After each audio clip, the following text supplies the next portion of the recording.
यखनी पुलाव बहुत ही जूसी और बहुत ही मजेदार होने वाला है। यखनी पुलाव बनाने के लिए 1 kg हमने लिया है बीफ और 1.5 kg हमने यूज किए हैं राइस। किसी भी देगची में बीफ ऐड करेंगे, साथ ही ऐड कर देंगे 1 अदद प्याज, 1 पोती लहसुन और 3 से 4 इंच अदरक। 1 टेबलस्पून भरकर ऐड करेंगे सौंफ, साबुत धनिया, 2 डंडी दालचीनी, 3 से 4 अदद लौंग और 2 अदद बादियान के फूल। 2 ऐड करेंगे बड़ी इलायची और 1 टेबलस्पून भरकर ऐड करेंगे सॉल्ट। यखनी में हम 7 गिलास पानी ऐड कर देंगे। तो जब तक गोश्त गलेगा 6 गिलास पानी रह जाएंगे। 50 मिनट्स बाद फ्लेम को ऑफ कर देंगे। गोश्त बहुत अच्छे से गल चुका है, यखनी है बिल्कुल तैयार। सबसे पहले 1.5 kg राइस को 20 से 25 मिनट के लिए भिगो कर रख देंगे। 1/2 kg ही ऑयल या घी ऐड करेंगे। साबुत गरम मसाले ऐड करेंगे। 5 से 10 सेकंड के लिए सौटे करेंगे। 2 अदद बड़ी प्याज बारीक काट कर ऐड करेंगे। प्याज को जितना आप कलर देंगे उतना ही आपके पुलाव का कलर आएगा। आधी पोथी लहसुन, 2 इंच अदरक और 15 अदद हरी मिर्चों को पीस कर प्याज में ऐड कर देंगे। 1 से 1.5 मिनट के लिए दरमियानी आंच पर फ्राई करेंगे। 5 अदद दरमियाने साइज के टमाटर बारीक काट कर ऐड कर देंगे। स्पाइसेस ऐड करेंगे। 2 टेबलस्पून भरकर ऐड करेंगे पिसा हुआ साबुत धनिया, चिली फ्लेक्स,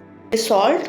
यखनी में से बीफ को निकालकर मसाले में ऐड कर देंगे। 1 प्याली भरकर हमने ऐड की है दही और थोड़ी सी इमली और आलू बुखारा। गोश्त को मसाले के साथ बहुत अच्छे से भून लेने के बाद 1.5 kg राइस है तो गिलास जो कि आप वीडियो में देख सकते हैं 6 गिलास भरकर यखनी के ऐड करेंगे। पानी में उबाल आ चुका होगा। 20 मिनट से भिगोए हुए चावल ऐड कर देंगे। बहुत अच्छे से मिक्स करेंगे और नमक को भी टेस्ट कर लेंगे। ढककर चावलों को पानी के साथ तेज आंच पर पका लेंगे यहाँ तक कि चावल का पानी मुकम्मल तौर पर खुश्क हो जाए।